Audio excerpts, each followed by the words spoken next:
flouted. His offense also falls under sections 11 and 15 of the Public Health Act 2012, and that's Act 851.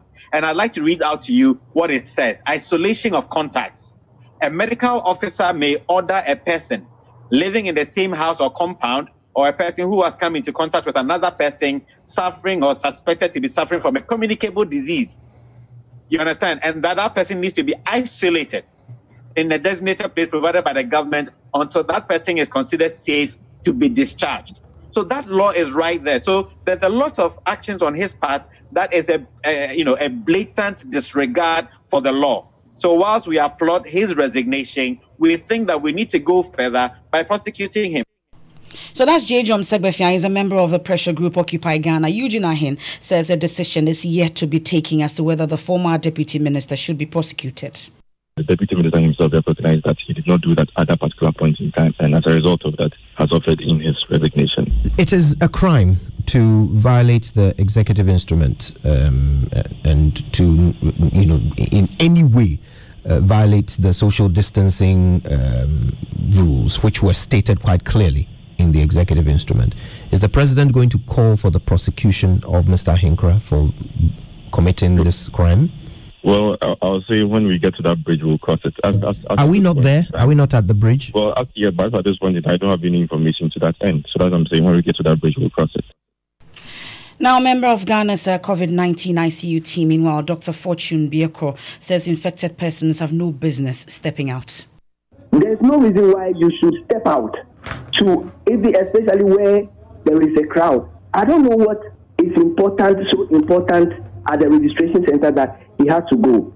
He could have sent somebody, so it's not the best at all. It is never the best. So I will encourage other people. It is not a good example to follow. It is not. If you know you are infected, get to an isolation center. If you are not being taken to isolation center, as much as possible, isolate yourself at home. You are putting other people at risk when you go out there.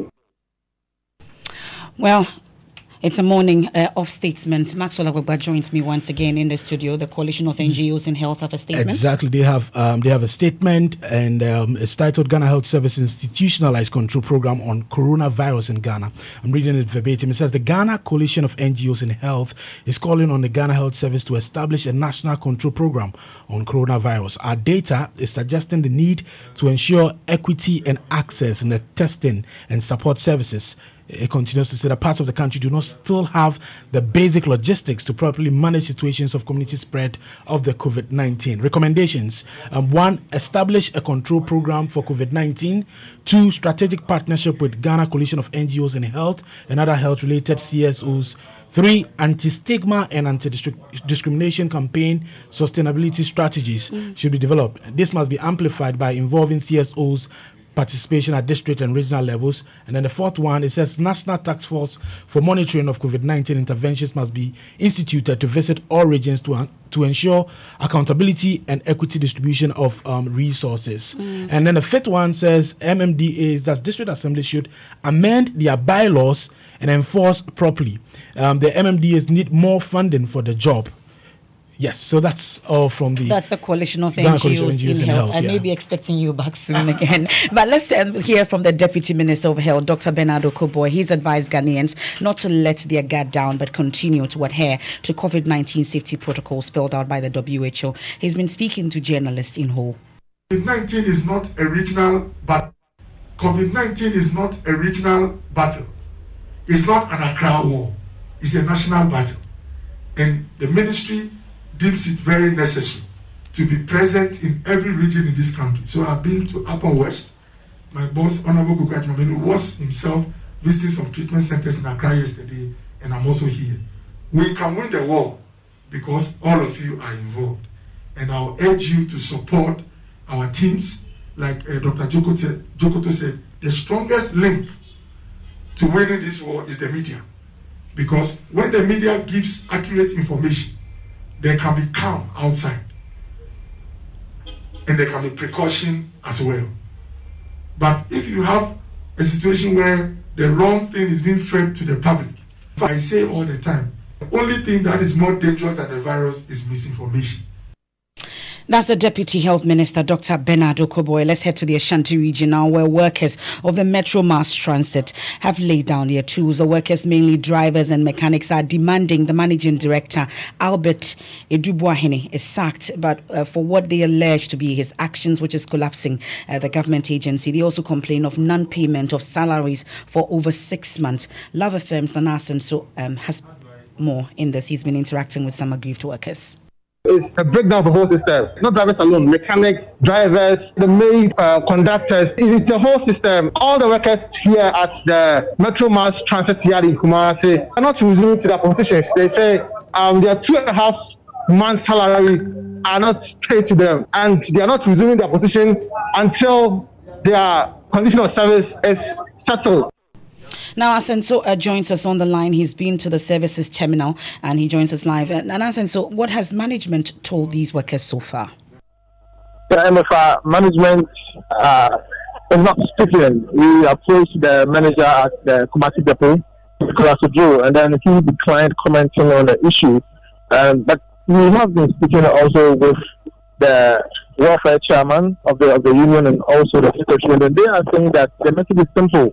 They want management to pay the outstanding areas to them, else they won't resume their position as workers, let's say conductors, drivers, and mechanics. These are the three major components of workers within the system. Yeah. Well, you got to interact with some commuters also who have been affected by the strike. What have they been telling you? The commuters are frustrated. Clearly, let's listen to what they say. So it really affected me because I'm going to work right now. I wish I'm at where I'm going now. But so where are you going? I'm going to Inche. So do you have any other alternative? Because I think you've been here for the past 1 hour or? Yeah, I'm here for the past 1 hour and I'm waiting for a friend. When he comes, we will decide that we'll go to town for VIP or any other bus to go. Some commuters in the Ashanti region interacting with my colleague Nana Asenso Mensah. Now, 4 pre-tertiary teacher unions have expressed outrage at reports that teachers currently preparing students for the WASI and BEC are being compelled to report to school on a daily basis, regardless of the timetable. The unions say teachers are being threatened with severe sanctions should they fail to comply, despite a memorandum of understanding they signed with the Education Minister to provide flexible working hours for the teachers to stem the spread of COVID-19. President of the National Union of Graduate Teachers, NAGRAT, Angel Kabonu, joins us on the line with details. So explain to us exactly what the concern of your members are relaying to you in this regard. Okay, thank you very much. One, we all agreed to reopen school for the final year students within the context of taking measures that will minimize the possibility of infection among teachers and also among students. One, we agree that we take measures to ensure that the schools and the classrooms are not overcrowded. Two, the teachers who teach Form 3 are those supposed to go to school to teach their students. Unfortunately, schools are giving directives to all teachers, regardless of what form you teach, for the teachers to come back to school to teach. The communication, though, what's the rationale behind it? I have a difficulty to come to terms with the rationale behind that communication. Because if we are not in normal times, everybody agrees. So in the spirit of social distancing and creating space, why will all teachers be asked to come? That is a difficulty. The other one is the fact that if a student was enjoying 4 hours and the classroom is being broken down into 2, looking at the reality of the situation, 2 hours to that student will be enough in the light of the current situation we find ourselves. So all these things really, and then again, the minister talked about those who have health challenges. And then we also raise about our women who are lactating and so on and so forth. But once the directive goes that everybody should come to school, then lactating mothers are also supposed to come to school. And you and I know the risks that these people will be subjected to. I have in front of me the Public Services Directive on social distance. Schools are supposed to even rotate their administrative staff. Whereas I will agree that some schools are rotating the administrative staff.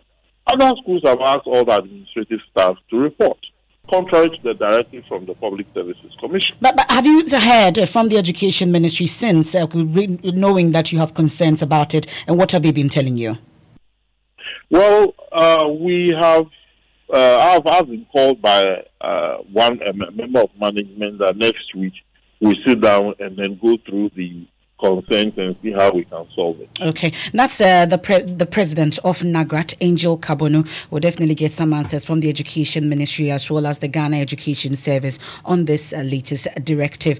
This is the midday news here on Joy 99.7 FM. Our top stories: another top doctor dies of COVID-19 complications as the Ghana Medical Association raises alarm over the increasing number of its personnel getting infected with the virus. We heard from the SNIT Hospital on the passing of Dr. Kisse. Still to come, we have sports, and also later on Spotlight we celebrate legendary rapper Obrafo, who through his unique rap skills has become and still is the favorite of many people in the rap industry.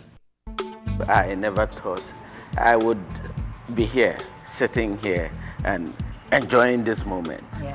Like 20 years in music, knowing that from this age onwards anything could happen, and I really want to work on my salvation. Hello. Why you bed? It's 5 a.m. Of course I bed. Lockdown. Guy, some series that they watch for Netflix. Too much. You woke up to comment. Which can't wake up? I've been watching from last night too. you have data, eh? Vodafone Adaroma. The too much bundles. Now be too much. See, Jock, make an ad screen to the Skype call, then buy you guys a story.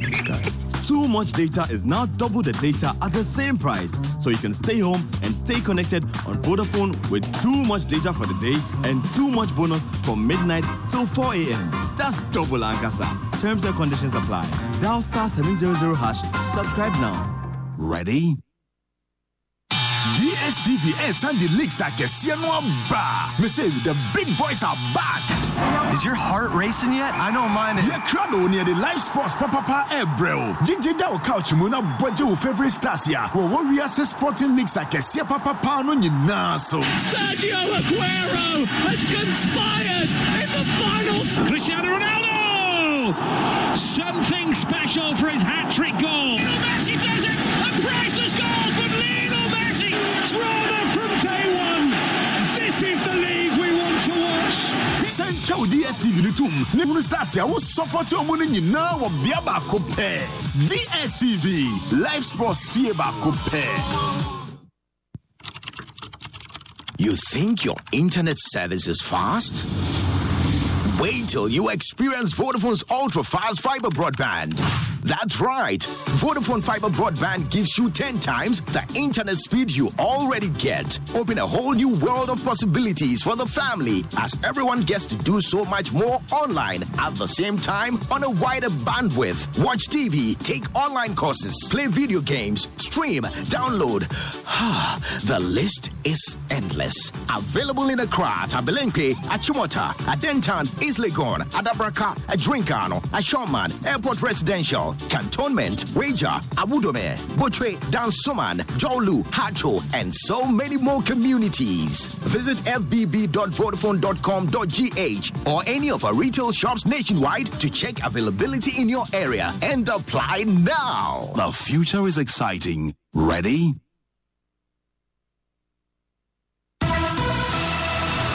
Thanks for staying with us here on the Midday News. It's time now for sports, the latest with Hans Mensah Ando.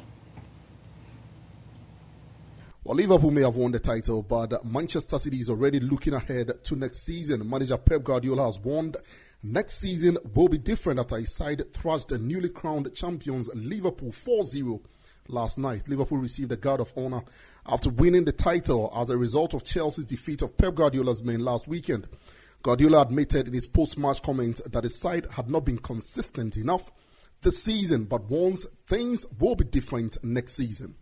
The gap of Liverpool is more than 20 points. That is the difference between one team and the other one. This is 20 points. 2 seasons ago it was 25, now it's 20 points for them. So that's a reality. That result is not going to be confused, and my players needed what is a reality. They were equal much better than us. We are not consistent. And we have to recover the consistent that we had the previous season, that it doesn't matter anywhere. We were to play, we take a result and points. So, but I'm happy today for the purpose we won a team, the champion in Europe and England, like they were incredible focus to beat us. I saw their faces, the way they shout, the way they communicate, the way they won it. And that's why they didn't come here to celebrate absolutely anything. I think they celebrate, they're going to celebrate, but they came to celebrate it. I think they drank enough beers in the early. That's Hans Bensando with the very latest from the world of sports. Off to Parliament once more. The Speaker, Professor Michael Quay, has summoned the Chairperson of the Electoral Commission, Jean Mensah, to brief Parliament 2 weeks after the completion of the ongoing voters' exercise. It follows concerns raised about the conduct of the registration exercise, including criticism about the Commission's inability to ensure social distancing protocols at the various venues, which some say could result in a spike in the country's COVID-19 case count. Time for Spotlight, and Becky is here. Friday style. Yeah, it's a Friday, and one person who has contributed a lot to the music industry of Brafo needs to be celebrated every single day, so we're celebrating him today. My friends gave me the rap song. They said I needed not to wear a cassock to be able to preach. For someone who watched his mom sing in church at a young age and even sometimes performed with his mother in church, Obrafo knew he had a great musical journey ahead. I would say my inclination to music started with my mom. Back then. She used to sing at church as an Adventist. Every Saturday my mom would do her solos, but as a young boy growing up, about 4-5 years, when she was at home and going about her house shows, she would be singing the songs she would do on the Sabbath, and I would be tagging along. Well, that is the story of rapper and hip life artist Michael Elliott Kwabena Ochere Dakon, popularly known as Obrafo, and a rap sophomore who believes he was born to do music.